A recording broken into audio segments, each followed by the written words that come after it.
பிரியமான கர்த்தருடைய பிள்ளைகளை இப்பொழுது பெஞ்சில் இந்த ப்ரோக்ராமின் மூலமாக உங்களை சந்திப்பதில் நான் பெருமகிழ்ச்சி அடைகிறேன். இன்றைக்கும் கூட நம் பவர் வல்லமையை குறித்து நாம் தியானிக்க இருக்கிறோம். வேதம் என்ன கூறுகிறது தெரியுமா? மகிமையும் கனமும் அவர் சமூகத்தில் இருக்கிறது, வல்லமையும் மகிழ்ச்சியும் அவர் ஸ்தலத்தில் இருக்கிறது என்று 1 நாளாகமம் 6:28 கூறப்பட்டுள்ளது.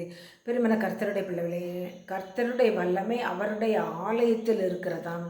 எனவே நாம் கர்த்தருடைய ஆலயங்களுக்கு சென்று நம் கர்த்தருடைய வல்லமையை பெற்றுக்கொள்ள நாம் அழைக்கப்படுகிறோம். செம்மையான வார்த்தைகளில் வல்லமை உண்டு என்று வேதம் கூறுகிறது. ஏற்ற சமயத்தில் சொல்லப்பட்ட வார்த்தை வெள்ளித்தட்டில் வைக்கப்பட்ட பொற்பழங்களுக்கு சமானம் என்று வேதம் கூறுகிறதல்லவா?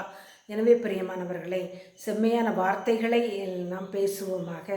வல்லமை தேவனுடையது என்று வேதம் கூறுகிறது. வல்லமை என்னுடையது என்று நீதிமொழிகளின் புத்தகத்திலே ஆண்டவர் உரைக்கிறதை நாம் காண்கிறோம். பிரியமான கர்த்தருடைய பிள்ளைகளை, கடைசியாக என் சகோதரரை, கர்த்தரிலும் அவருடைய சத்துவத்தின் வல்லமையிலும் பலப்படுங்கள் என்று எபேசியர் 6:10 கூறப்பட்டுள்ளது. நாம் ஜெபிப்போமா?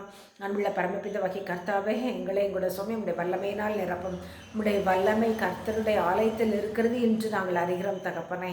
அந்த வல்லமையை எங்களுக்கு தாரும். உம்முடைய நாமத்தை மகிமைப்படுத்தும். இயேசுவின் நாமத்தில் ஜெபிக்கிறேன் நல்ல பிதாவே, ஆமென்.